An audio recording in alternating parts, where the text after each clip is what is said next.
What is up, you guys? Welcome back to another one. If you are new to the channel, I am Gold Pony. I do new car, truck, SUV reviews on YouTube, and today we're in the brand new 2025 Mercedes-Benz GLS 450, courtesy of Mercedes-Benz of Hagerstown in Hagerstown, Maryland. For more information on their inventory, please feel free to check out the link in the description box below. So we're in this one today because this is the S-Class of SUVs. It has 3 rows of space, some excellent tech, I can already tell you. So ultimately in this video, we will be testing out and going over everything about this one, from acceleration to braking, steering feel, ride quality, sound system, exhaust clip, all that fun stuff. So having said all of that, what do you guys say? Let's just go ahead and jump right into it. And as always, let's start with pricing. So MSRP for the GLS 450 will start at $89,200. Powering the beast is a 3-liter turbocharged inline 6-cylinder with a mild hybrid system, putting out 375 horsepower, 5,500 RPM, 369 pound-feet of torque, coming in at 1,600 RPM. That power being sent to all 4 wheels through a 9-speed automatic with paddle shifters. 0 to 60 time coming in at approximately 5.8 seconds, with MPG numbers coming in at 19 in the city, 24 on the highway, taking premium unleaded fuel. And so before we do any kind of fun paddle shifter or acceleration test here in the GLS, I do want to mention to you guys the drive modes. There's a silver dynamic button. It stands for dynamic select. If you press that forward and backwards, it will give you eco, comfort, sport, off-road, and individual, adjusting things like the shift points, the throttle response, the all-wheel drive system engagement, and actually the suspension settings as well. We'll get more to the suspension a little later in the video, but having got all of that out of the way now, what do you guys say? Let's go ahead and find a straightaway. Let's put the paddle shifters and acceleration here to the test. I want to see how quickly the paddle shifters are going to react for us here, and let's see how quickly we can get our new 2025 Mercedes-Benz GLS 450 here up to speed. All right, we are in sport driving mode right now, pulling onto the highway in 3, 2, 1, go. Whoa. What the heck? All right, this does not feel like a 3-row SUV. You can feel it in the pit of your stomach, believe it or not. Paddle shifters are pretty darn quick as well, which is another thing you don't expect out of a 3-row SUV. But that acceleration, that was the winner right there. That was insane. Possibly because of the mild hybrid system, there was no sort of delay whatsoever, which you sometimes do get with turbocharged engines. But it's like this thing wasn't turbocharged at all. There was no turbo lag or anything like that. It was just instant go, which is a wonderful thing. Insanely quick for a 3-row SUV. That's all I'm gonna say. But anyways, to go along with that acceleration, as always, braking is equally important. So up front, you will find 14.8-inch ventilated front discs. In the back, 13.6-inch solid rear discs. As far as that 60-0 stopping distance goes, it comes in at 113 feet, which is a sports sedan number that's absolutely insane on paper. As far as braking feel goes, it's luxurious, I'll put it that way. It's not a hard braking feel. It's not a firm braking feel whatsoever. It's a very soft braking feel, which traditionally you would expect out of a luxury vehicle like the GLS. So no issues with that. That is what this vehicle is made for. If you needed that insane stopping power, you still have it with a 113-foot number. That's crazy because typically with 3-row SUVs is you find in the upper 120s, if not the 130. So 113 feet, that's absolutely brilliant. But then touching on suspension and handling, up front, you're going to get an independent double wishbone type front suspension. In the back, independent multi-link rear suspension, but also coming standard, you got 2 extra things I always love. You got an adaptive damping suspension. So what that does is it monitors each shock absorber individually, not only adjusting to the rotor perfections, giving you a smoother ride, but it also tightens up that suspension during heavy cornering, giving you better handling as well. So it gives you the best of both worlds. So I always love that, but very rarely do you find an adaptive air suspension on top of that. So you got those 2 elements. Whenever you have those 2 elements combined together, you have the very best possible ride quality imaginable. And when it comes to the air suspension, by the way, it does adjust dependent upon the drive mode that you put it in. That's part of the adaptiveness.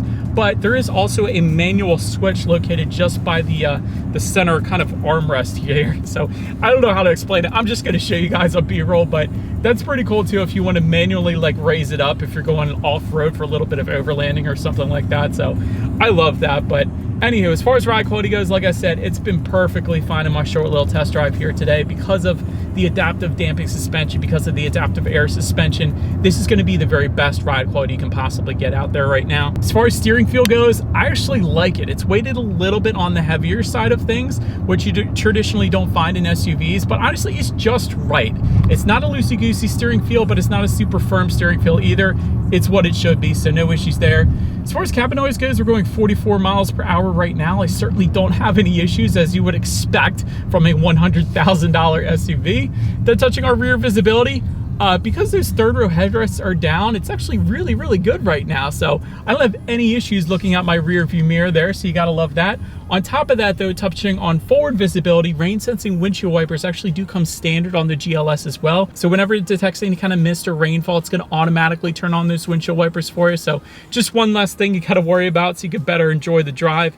And if you wanted a head-up display, that is going to come on the Pinnacle trim. That goes for $3,550, but that's going to display your speed limit, and safety features up onto your windshield. Again, better help assisting with forward visibility. But that pretty much rounds out the performance segment of this review, guys. Let's now go ahead and take a look at the exterior of our brand new 2025 Mercedes-Benz GLS 450. All right, so here she is, you guys, the new 2025 Mercedes-Benz GLS 450, finished in manufacturer Alpine Gray, which, by the way, I think is like a $1,700 paint option, in case you're curious, but that's the color that we got with us here today. But as always, let's go ahead and start with where the GLS is made. Taking a look at the VIN, first character is the number 4, indicating that the GLS, at least for us Americans here, is built and assembled in the US. But starting up front, you get that 4-slat front grille that does come standard on the GLS, just like last year. To the sides, full LED headlights, meaning both low beam and high beam. They do come standard with LED daytime running lights. You get the automatic feature. You also get automatic high beams as well, meaning if you have your high beams on at night and it senses the vehicle coming in the opposite direction, it's going to automatically dim them back to low beams. And when that vehicle is gone, it's going to automatically bounce it back up the high beams for you there. So love that one. To the bottom corners, you're going to have some front air curtains, and there is an AMG line package I wanted to mention because we have it with us here today. That goes for $3,250, but that does give you a little more aggressive styling up front, in the back, on the sides, all that fun stuff. So keep that in mind when you're looking at this thing. So I think it looks dang good. Let me know what you guys think in the comments, but that pretty much rounds out the front end. Let's now go ahead and swing around to the side. All right, and so now since we are around to the side of the GLS, raised aluminum roof rails do come standard up top there. Satin chrome window surrounds also coming standard. To get rear privacy glass. Also, you got some chrome found on the door handles as well. Soft closed doors go for $550. I wanted to mention that option because we do have that option. It's so stinking cool because not all the time, maybe your kids close the door completely, and if that were to happen, the doors close themselves automatically. It just kind of sucks it in or something. I don't know how it works, but it's stinking cool. Taking a look at the side mirrors, they are body colored power adjustable side mirrors. They will be heated with LED integrated turn signals. They are power folding as well. You gotta love that. Illuminated running boards go for $650. I wanted to mention that because we've got that option as well. Then taking a look down at the wheel setup, 20-inch alloys comes standard on the GLS 450. However, there are 21-inch, 22-inch, and 23-inch designs available. And if you go with that AMG line package like we have today, those are 21-inch specific, AMG specific alloy wheels that you guys are currently looking at, in case you were curious. But anyhow, that pretty much rounds out the side profile. Let's now go ahead and make our way to the back. All right, so now since we are around to the back of the GLS 450, all the way to the top, there is no shark fin antenna. It's a very clean look. I like that. Mercedes has been doing that for a few years now. But rear spoiler with the integrated brake light, of course. You got the rear window wiper as well. LED taillights do come standard for added illumination at night there. Got some chrome accents found on the back. For one, tying together the two taillights, you got some more on the very bottom there. We actually have an optional towing package. That's kind of cool seeing that at the bottom as well. But here's the thing I'm not the biggest fan of with the GLS, and most Mercedes for that matter. It looks like you got dual exhaust outlets with chrome tips, right? Integrated into the rear bumper, which would be amazing. However, it's all facade. There is dual exhaust outlets, but they are tucked away. They don't actually go through those chrome tips that you're looking at. They are filled in with plastic. So anyways, having said that, I do believe you guys know what we have to do next here. As always, here is that exhaust clip.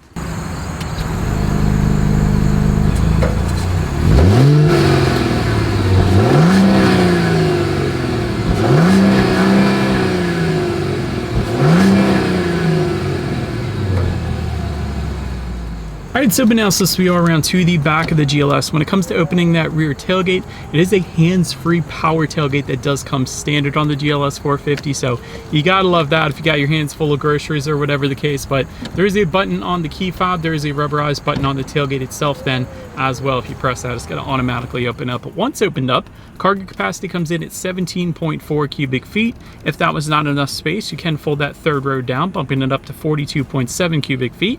Then with all rows folded, 84.7 cubic feet, which is right on par with like the Toyota Highlander, Honda Pilot. I know they don't compete with each other, but what I'm saying is this is a relatively large 3-row SUV. So there are some buttons in the cargo area as well to actually go ahead and fold those seats down. So I'd like to see that as well. Got cargo lighting back there. There's some chrome plated tie down anchors. Got a cargo cover. There's a grocery bag hook, a 12-volt power outlet. If you were to lift up underneath of that cargo floor, you will find a spare tire. Found it interesting though how the lever to kind of lift up on that cargo floor was just off to the left a little bit instead of in the middle. It was kind of interesting, but nonetheless it worked. But there's a button in the cargo area to actually lower that cargo floor by 2 inches as well. So with the air suspension, I guess that makes sense. Then making our way up to the second row legroom, that comes in at 41.9 inches. For reference, I am still an even 6 feet tall. That's how much space I had in the second row. Rear ventilation does come standard like I was saying, but this time it's also in front of the second row passenger, so that's pretty cool.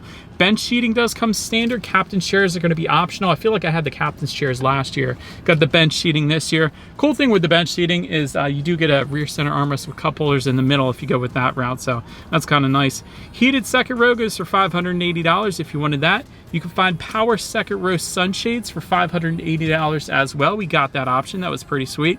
4-zone climate control does come standard. 5-zone climate control for the third row is an optional feature here. 115-volt power outlet for those second row passengers. And of course, once again, they have USB charging ports to go along with all of it. So then making our way up to the front seats. Power adjustable front seats do come standard. Memory settings for both the driver and the passenger. That's one that usually doesn't come standard. That's for up to 3 different drivers and 3 different passengers, so that's pretty crazy. MB-Tex upholstery is going to be the standard finish. Leather seating though goes for $1,620. Napa leather goes for $2,990. And there is this really nice red and yacht blue finish if you wanted it. It's one or the other, but I'd go with the yacht blue. It's an exclusive seating package. I think it's like 12 grand, but it looks insane. That is an amazing look to that one. But heated ventilated seats do come standard in the GLS. And overall, as far as seat comfort goes, it's been plenty fine in my short little test drive here today. Like I said, these seats are plenty adjustable, so you really shouldn't have any issues with finding your perfect driving position in this thing. But then taking a look at the steering wheel, it is tilt and telescoping. It is going to be power adjustable. It is leather wrapped. If you wanted a wood leather combination steering wheel, that goes for $600. And if you wanted a heated steering wheel, that one goes for $250 in case you were curious. And the 10-2 grips, definitely on the thicker side of things, which I personally love. But now let's go ahead and make our way to the startup. Let me start by showing you guys the key. It is a heavy duty key. I like the weight to it. Got lock, unlock, and the button to pop the rear tailgate there, but it is all keyless entry with a push button start. So all I'm going to do here is simply put my foot on the brake and press that engine start button located just by the driver's right knee. And so but then once started up, this is one of my favorite parts of the GLS. It is a 12.3-inch digital gauge cluster, and it is so customizable. Mercedes does gauges better than any other manufacturer right now. So there's a home button on the left-hand side of the steering wheel. If you press that, it gives you a bunch of different loadouts. So I'm not just talking about changing the colors. I'm talking about change the entire look. So there's understated, sport, classic, navigation. There's an off-road look as well. So you have a ton of different looks up there. I absolutely love it. I personally like the understated look. I think it's relaxing, I guess I could say. But all of these looks look absolutely amazing. The sport driving mode, it's almost like a 3D cluster. It looks really, really cool. So overall, the gauges are wonderful. Of course, it gives you things like how many miles you have left until you hit empty. There's your speed limit recognition, digital speedometer, outside temperature. Pretty much everything you could possibly want on a digital gauge cluster. They definitely win the prize for the best gauges in my book. But now let's go ahead and make our way to overall interior quality. A panoramic glass roof does come standard, and it goes all the way through the second row. You gotta love that. Another cool thing, since we're looking up here, is this fade on and fade off interior lighting. That's very luxurious as well.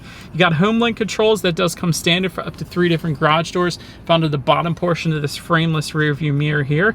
There's 4 different wood trims available available. You gotta love that, because I always say this, whenever you hop in a new Mercedes with a wood trim, it smells like a new home, like new construction. It's amazing. I love that smell personally. But 64 colors of ambient lighting does come standard as well, and it is super bright here. I absolutely love that. Wireless phone charger located just in front of the cup holders. That comes standard as well. Just behind that wireless phone charger, you do have a couple cup holders there, and within the center armrest, that's a decent amount of space in there, and you got a USB charging port located in there too. But overall, the interior quality is phenomenal. I absolutely love it. So even the speaker covers are aluminum here on the door, so you gotta love that. We'll test out that sound system here in a little bit, but first, let's check out the infotainment screen, because you got a 12.3-inch color touchscreen display to match the 12.3-inch gauge cluster, of course. Bluetooth and audio streaming coming with that, Android Auto, Apple CarPlay. You got a factory navigation system coming standard as well. You can check out your ambient lighting settings up there, your climate control information, off-road statistics. Also, your radio information. So here it is, guys. 13 speaker sound system by Burmester, comes standard with 590 watts. So what do you guys say? Let's go ahead and turn on the radio. Let's see what we got playing today, and let's test out the clarity of this one. Oh my God, can do it. That's incredible. Like, there's a ridiculous amount of bass with that sound system. It was rumbling my feet. Maybe there's a subwoofer down there, but that was incredible. That's a really good sound system. Definitely overkill for a 3-row SUV in the best possible way. But last thing I wanted to mention to you guys on the infotainment screen, of course, is when you do put the GLS in reverse, you will find a rear view camera coming standard across the board. Pretty darn high definition. You also got the 360-degree monitor there to the left as well, giving you that bird's eye view, which is always is going to lead us into safety. So front side curtain airbags do come standard. You got a driver's knee airbag up front as well. Then second roadside impact airbags, they go for $700 if you're curious. Also in the back, you got latch, aka lower anchors and tethers to children for the rear car seats, rear child door locks, tire pressure monitoring system, but also coming standard, active brake assist, emergency call service, attention assist, crosswind assist, side blind zone alert, and Parktronic with active parking assist as well, which will scare you at first, but it is a brilliant system with any Mercedes. But overall, when it comes to my final thoughts here of the GLS, excellent ride quality. That's the first thing I have to mention, because like I said, with the adaptive damping suspension and the adaptive air suspension as well, you're not going to get any better ride quality than the GLS or the S-Class, I'm just saying. Also, very serene cabin as well. I liked that. Excellent interior quality. The fact that you can get a yacht blue interior just blows my mind. You combine that with all of the wood trims available and the aluminum speaker covers and the fade on and off interior lighting. It's definitely a very good look in this thing. Brilliant sound system as well. Like I said, that bass was definitely rumbling.